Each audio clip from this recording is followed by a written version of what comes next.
Have you ever tried to use the wet on wet method while painting to get a nice gradient or some soft edges on your clouds, only to find that your paper just kind of buckle while you do that?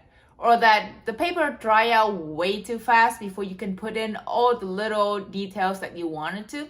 The way I usually deal with that is that I would use a lot of water and then wet both sides of the paper, spreading out the water evenly on the surface of the paper so that it can evenly be absorbed into the paper.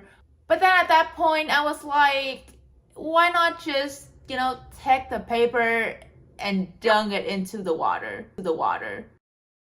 So that's what we're gonna try today. All right, here we go.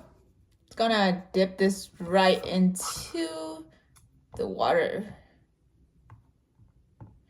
letting it soak.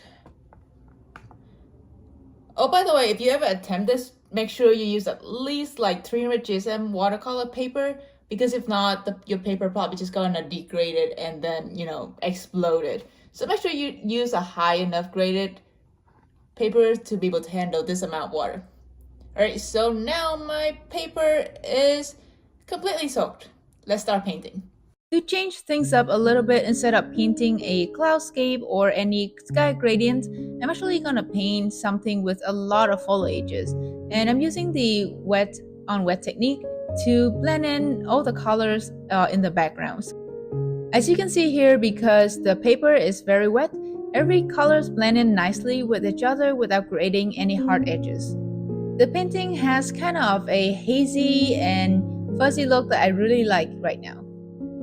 I'm going to add a doorway kind of like in the middle of all of these foliages, just to create some contrast using warm colors that goes against the cooler green and blue background.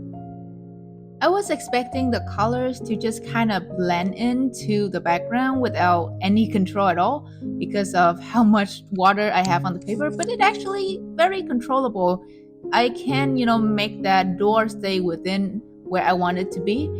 And I guess the key is that I didn't have too much water on my paints when I put them down. I tried to have them a little bit more viscous because we already have a lot of water on the paper itself.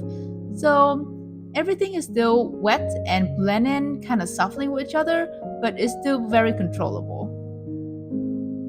So I noticed while doing these kind of voiceover during the painting process is that I don't really know a lot of things to say during this moment. So if you have any questions or anything you would like me to answer, leave in the comments and I'll try to include those in videos like this.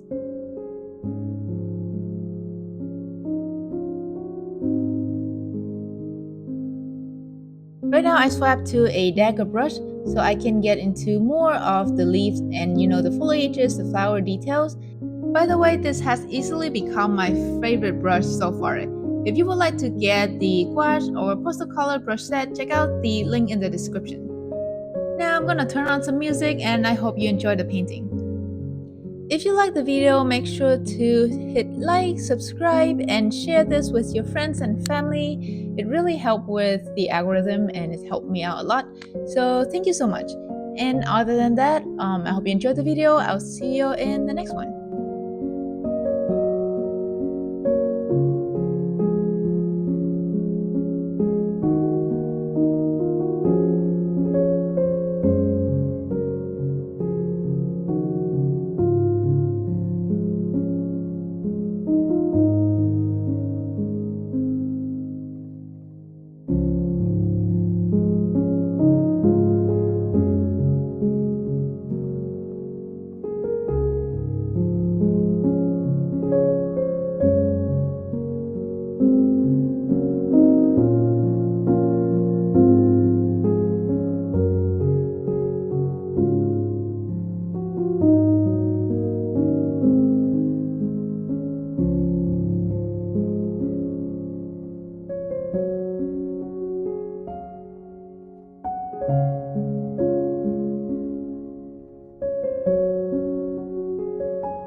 you.